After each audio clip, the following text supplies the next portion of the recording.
right, H12. How's everybody doing tonight? Okay, that reaction was about as good as how murky it is. Yeah, thank you. How's everyone doing tonight? Hey, thank you, Nico. I don't know how you do that, but that was impressive. That was impressive. Man, if we haven't met, my name is Jeff. I'm the student ministry resident. That just means I'm one of the pastors here, and it's my job and I love being here. I want to start off tonight by asking y'all a question. Who, when you were a kid, and maybe when you were in middle school or high school, was ever put in timeout?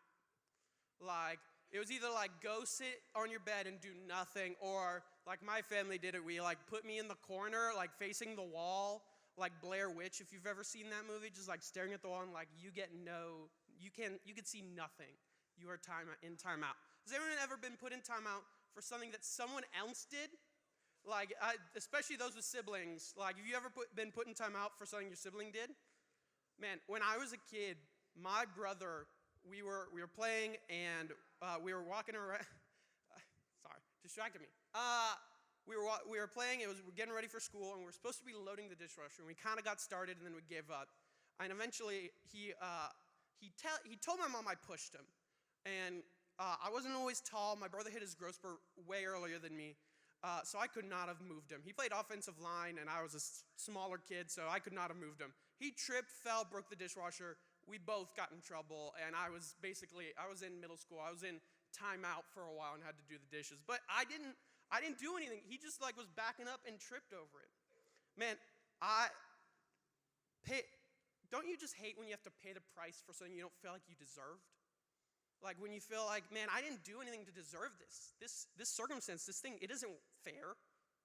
Man, if you've been here the last few weeks, we've been talking about a guy named Joseph, not the guy that's Jesus' like dad. It's the guy in the Old Testament. And a little recap if you haven't been here. So Joseph, he starts out his life, he has a lot of brothers, and he has this cool little jacket, but he gets these dreams that one day he's gonna rule over them. And if any little brother ever told you that I'm going to rule over you, you're going to laugh at them and go, no. And so they did what older brothers did back then. And not really, but they decided to throw him into slavery. They were like, we're just not going to deal with it. We're going to send him as far off as we can. So they sent him away. But then his story doesn't stop there. He starts to get back up into like the highest spot that a slave could go. And he keeps doing what God tells him to do. But then, because he keeps doing well, his boss's wife decides to try and sleep with him. Don't know why, but when offered this, he says, how then could I do such a wicked thing and sin against God? Well, girls don't like being rejected, and so she handled it in probably the worst way ever. So she instead took his cloak and then decided to frame him for trying to force himself on her, other than what it really was, the other way around. So he gets thrown into prison. His life is basically like a literal roller coaster of like, yeah, I'm cruising, and then I'm down, and then back up, and then down again. And man, I think he probably was like, man, I'm living this life for God. He literally says, how could I sin against God? And he's like, but all this bad stuff happens. I think he fell into this thing called obscurity. He probably felt like he was falling into obscurity. Here's what I mean by when I say obscurity. It's a state of being unknown, inconspicuous, or unimportant. Man, I think in today's culture, I hate saying that because it makes me sound 80 years old, but in today's culture, in fast-paced life, you're like, I don't know, like a lot of us are like, man, there are some people who know me. There are some people who I know, but they don't know me. But a lot of us would say that maybe very few, if any, people know the real me. Maybe you feel like you might be hiding who you really are, because you're like, I don't want anyone to see what I've done or who I really am. Maybe you're afraid of if they know you, they're gonna not like you, or maybe that you're not important enough.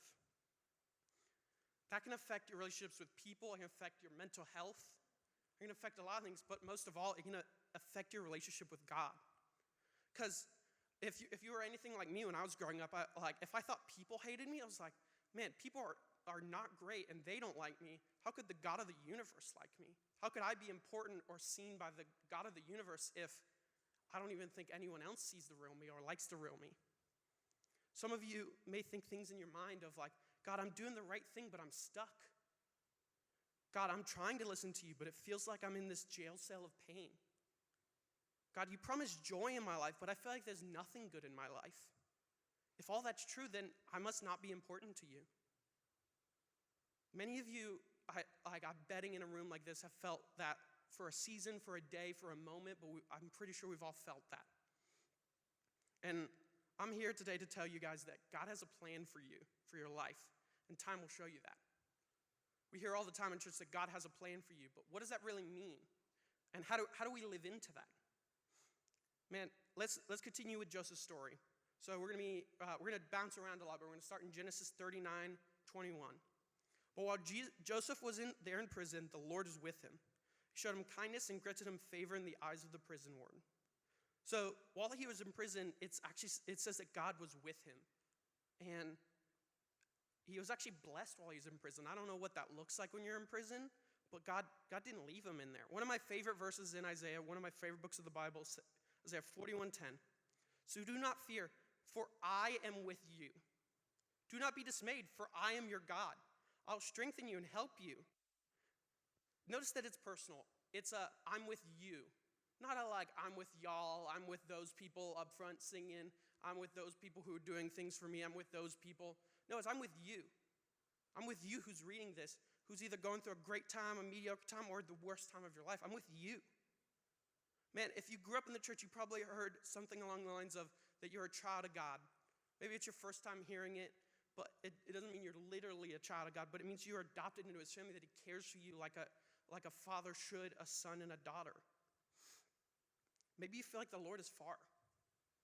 You're like, man, I came on Wednesdays since I was like blank age, or I started coming in not too long ago, and man, I had this fire when I started, and it feels like God is far from me now. Man, he's near. I love what Aubrey said. The Lord is near. And man, I think if we can really figure out what that means, we can apply that to our circumstances. Joseph needed to hear that. He definitely needed to hear that, but he also needed to experience it. We're going to continue in verse 22. So the warden put Joseph in charge of all those held in prison. He was responsible for all that was done there. So instead of just comforting Joseph while he's in prison, going, don't worry, you'll get out, God gave him responsibility. Instead of just giving Joseph peace in prison, he gave him work to do. I assume being the head prisoner isn't the most luxurious job, but you probably got a little extra portions at mealtime. I don't know if they had mealtime then. But instead of Joseph just sitting there going, why me, God? Why am I going through this? I'm doing everything you're saying. God gave him a job to do. At no point did Joseph stop serving God. Even when he felt like he was unimportant or unseen, he kept serving God. And something we can learn from this is when we focus on why is this happening? Why is God doing this? Why is this happening in my life? We can miss out on what God is doing, what God is teaching you in that time. Man, when you stop serving other people, you quickly run into a mindset of, well, why aren't they serving me? Why isn't God serving me? When you go down that rabbit hole of why, it starts to go a lot more to yourself. And your perspective in obscure seasons will either keep you stuck or bring you purpose. Because purpose comes from perspective. If your perspective is on why is this happening to me, why is this, why, that's all you're going to be focused on. If you're focused on what is God doing, that's where your purpose is going to come from. So for me, as I'm sure you could tell, this is my purpose. I grew up in student ministry, and it saved my life in so many ways. This is my purpose. I was called my junior year of high school to be a pastor. And I was unsure if I wanted to do it. I ran away from the calling for a little bit, but eventually I took little steps and doors kept opening until my freshman year of college. I went to a Christian college. I started a major of student ministry, and I was but I was still a little bit God, are you sure? Can we back out and go to something more stable? And I was I guess I'll do it. And it didn't feel right. So I was man, maybe I should serve in a student ministry that isn't my one that I grew up in, because it's different. So I went and I looked for a church, and my brother was a year ahead of me in school at the same school. And he was hey, Jeff, you should come to this church I'm going to, and you should serve in student ministry. I'm doing it. I was okay, I'll serve. And so I went to go serve, and I met with the youth pastor for coffee. and it was like a typical like meeting with a pastor, like, hey man, how's it going? How you doing? And he was like, hey man, what do you do? Like, what's your hobbies? What are some stuff you enjoy? And like, what are some stuff that you'd love to do on when we have Wednesday services? Because ours were on Wednesdays as well. And I was saying things like, man, I like sports. Like, I like basketball. I'm not very good. I like football. I'm not great at it, but I'm at least like a big body and I can play. But he was like, anything else? You play an instrument? And I was like, yeah, I played drums in high school. And he was like, something you should know. Man, I wish Diedrich was here. But anytime a pastor hears I play drums, it's like their ears immediately tune out everything else you're gonna say. Because I've never seen a single church that is like, yeah, I have too many drummers. So that became all he harped on. He was like, man, Jeff, are you gonna play drums? Are you gonna worship? Are you gonna be part of the worship team? And I was like, no, I don't think so. I played in high school, but I had a drum set that I could practice on. I live in a tiny dorm with a dude I barely knew at the time, and I was like, I don't have time or a drum set to practice on. And he was like, he kept asking until one day, I'll never forget it. He walks up to me and he's like, hey man, have you signed up? And I said, no, I don't think I'm gonna do that. And he's like, Jeff, you're not fulfilling your purpose if you're not playing drums on Wednesday. And I was like, hold up. And I was like, to me, what I heard him say was, you're not worth anything to God if you're not doing this thing that I want you to do. And that hurt me. I quit. I still stayed at the school because I didn't know what else to do, but I was like, maybe I should quit student ministry. If I'm not, I guess I have to play drums to do student ministry. But later on, I figured it out, but I think some of us right now have either lost purpose or never found it at all. Man, in today's world, again, I hate saying that because I sound 80. In today's world, it's so easy for people to push their own purpose on you. Sports, where you're going to college, what you're doing, it's so easy for them to push purpose. Or maybe you're like, man, I don't think I ever found my purpose. When I was growing up, in 9th grade, they were asking me where I was going to go to college. I was like, I have no idea. I'm just trying to not die of embarrassment every day. And so I was like, man, how am I supposed to find purpose right now? Man, for some of us, our purpose has become something that gives us momentary joy or happiness. Substances, boyfriend or girlfriend, something other than what God has given us. Man, don't be like me. Don't give up on your purpose if you found it. Because that season was a very dark season. I fell into some things that I hadn't struggled with since high school, and it was a really bad time, like I said, but eventually I figured it out. But what if you're on the other side like Joseph? I want to talk to a different crowd right now. You've been honoring God. Maybe you serve in kids ministry, or you do something, or you invite your friends to Wednesdays all the time, and you're like, man, I'm honoring God, yet he hasn't answered my prayers. I'm doing all these things that I think he wants me to do. I'm serving people, but I don't see the blessings that the Lord gave to Joseph. Here's my thought to you. God is with you, but it'll take time for you to see it. What does that mean? I have a little fun video to show y'all as a little bit of an illustration, so let's watch it. This is an awareness test. How many passes does the team in white make? Go!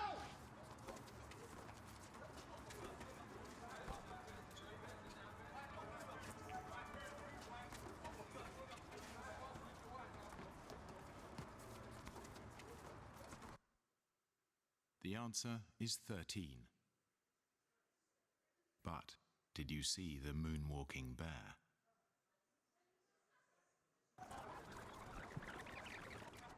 Go!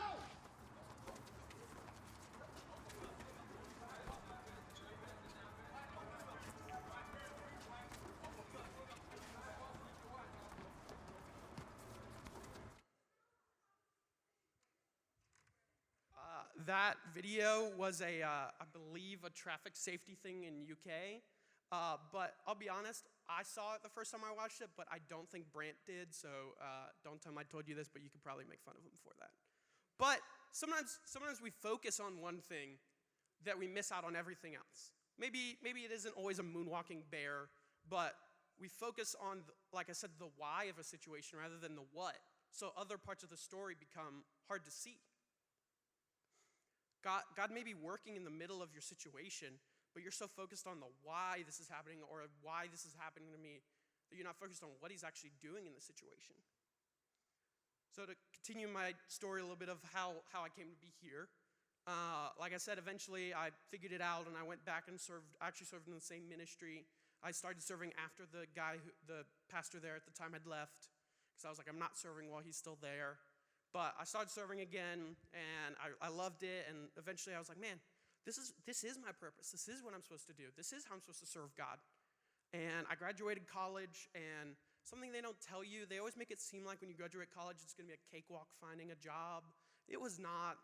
I started applying at the beginning of my last semester of college, and I just kept getting doors shut. It was always excuses of, hey, we need somebody with more experience. I'm like, well, how am I supposed to get experience if you don't hire me?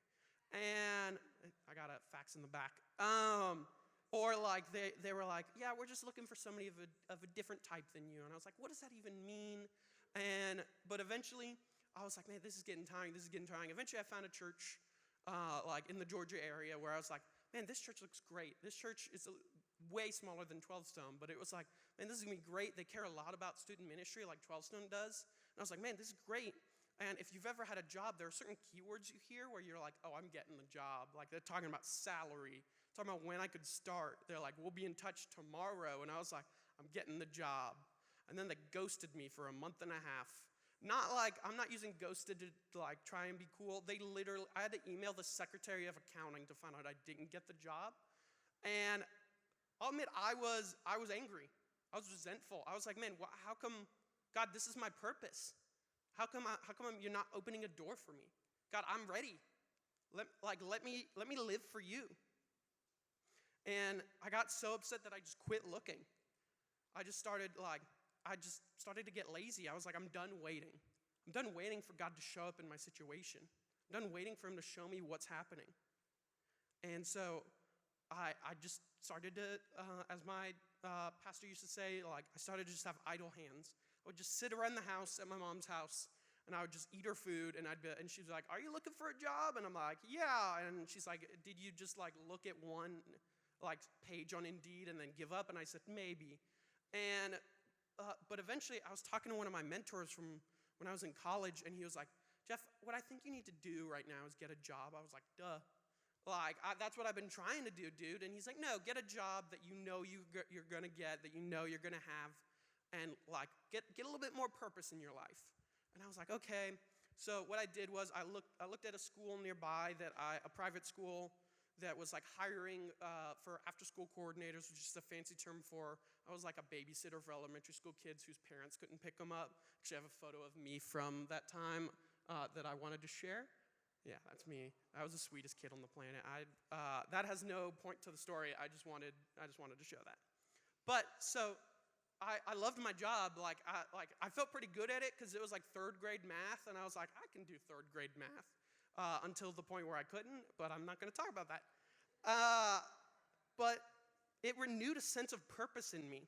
It wasn't what I had thought I was going to do in that time, but it was what God wanted me to do. And eventually, I got a call from a place I had applied to earlier in that summer. And there's this guy, his name was Andy, and he was like, hey, dude, like, we love talking to you. You said you were looking at this job.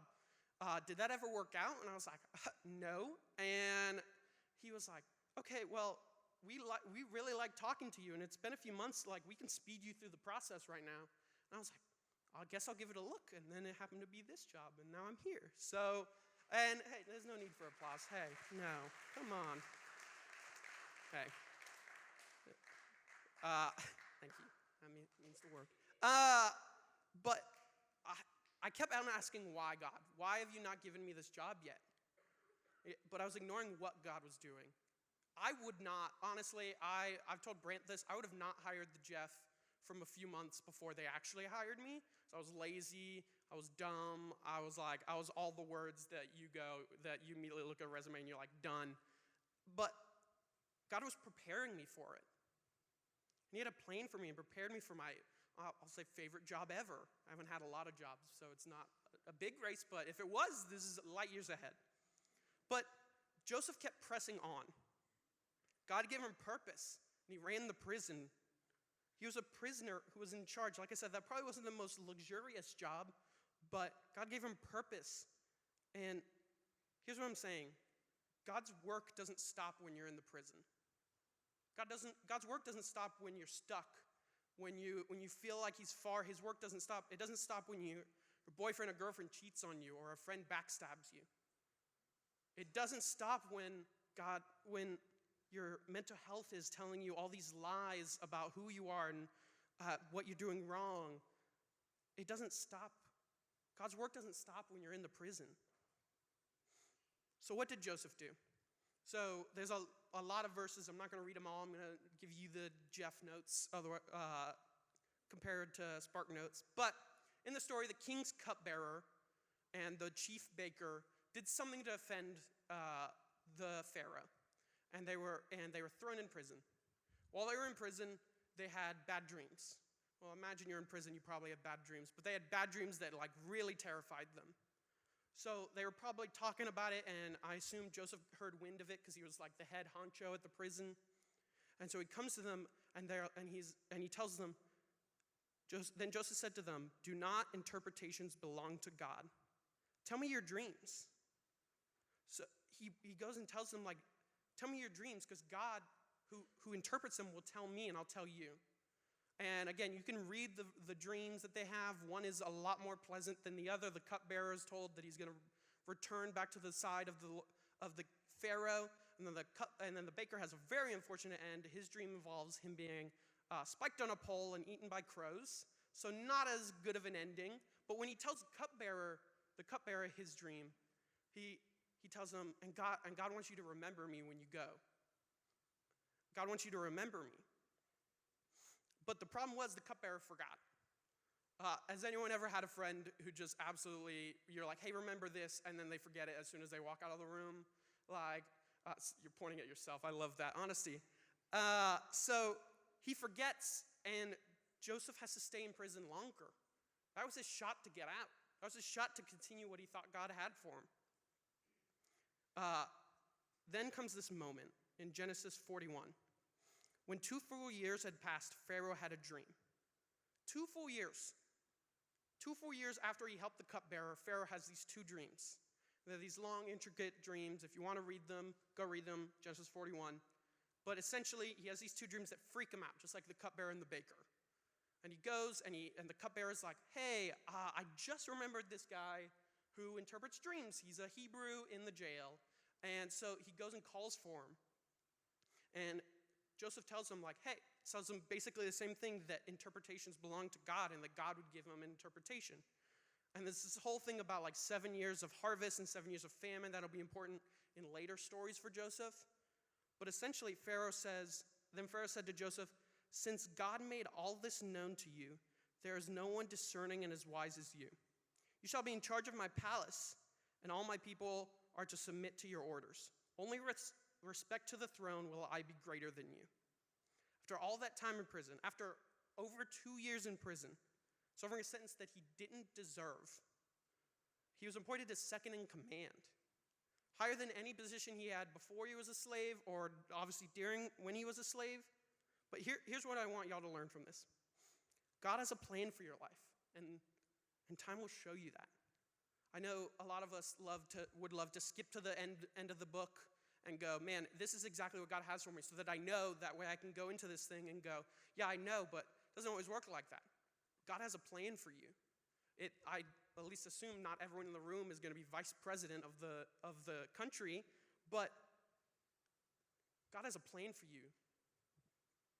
And when he spent years in prison, in obscurity, feeling unknown and unseen, he didn't stop doing 2 things. First one, he didn't stop serving God. Joseph didn't stop serving God the whole time he was in there. Kept making decisions for the Lord. Yes, he was in an actual prison, and we may not be in a real prison, but sometimes it feels like we're stuck as if we're in one. We're in a situation that we can't escape, whether good or bad. We're in situations that we feel like we're stuck.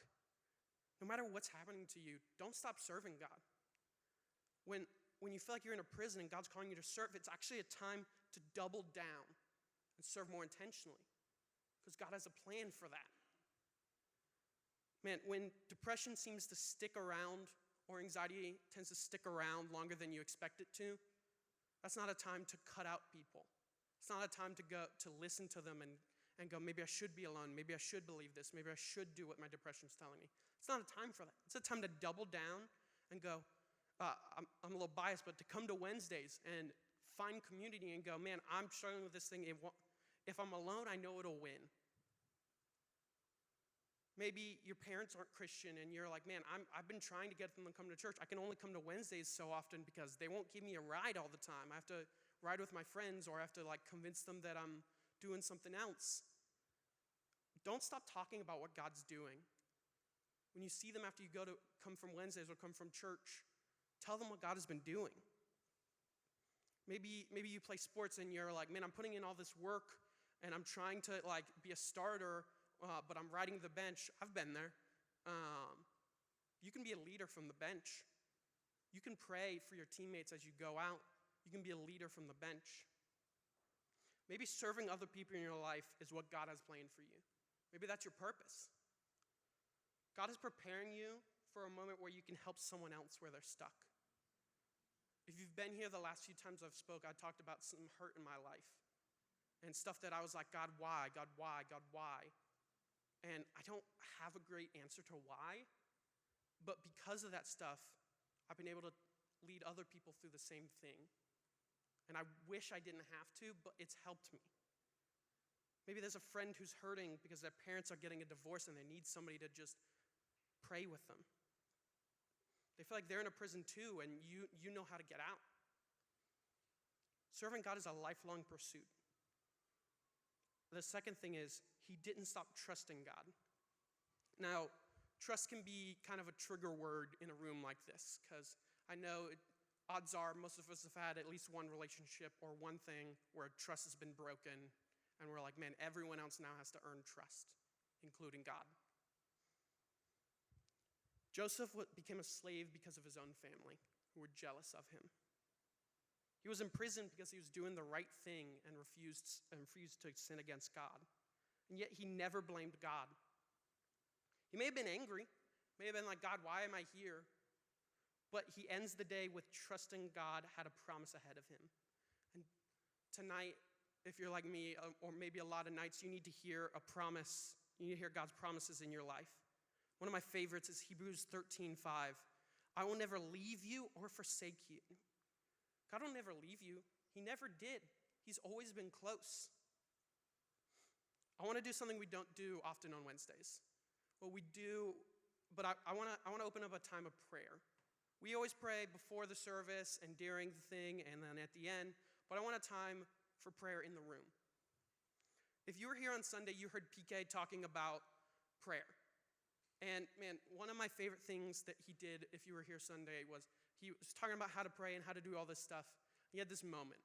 I'm going to do a little bit of it, but he sat down and he was like, he listed off some things that he grew up doing, he grew up in, and made it hard for him.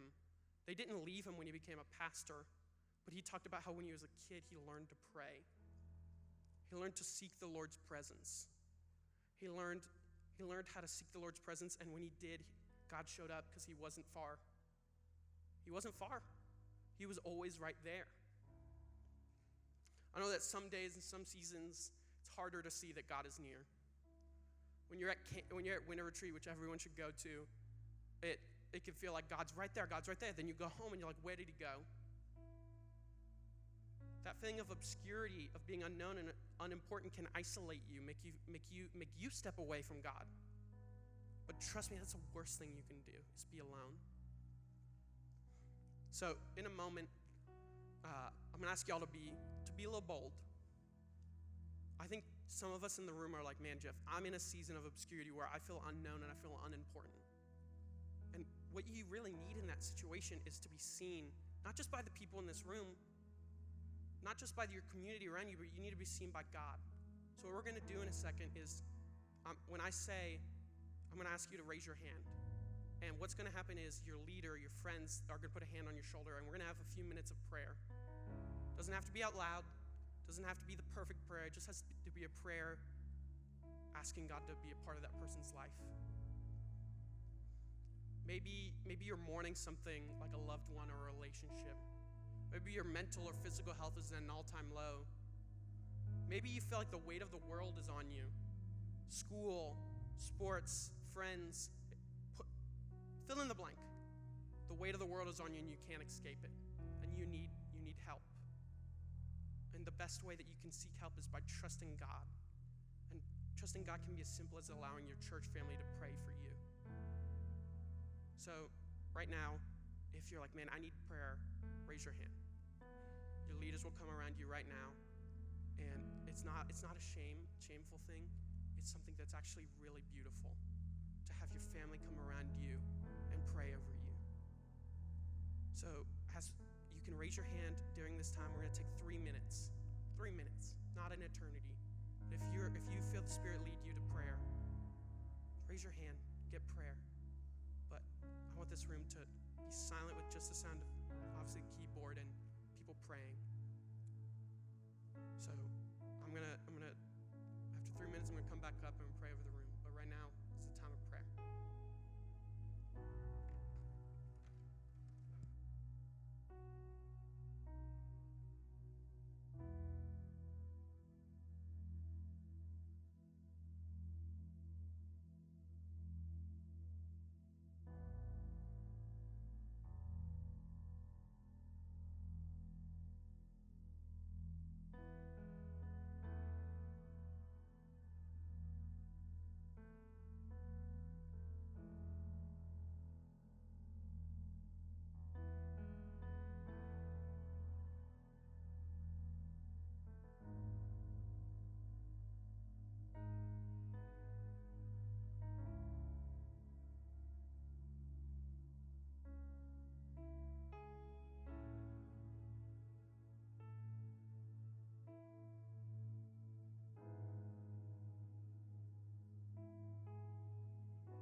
God,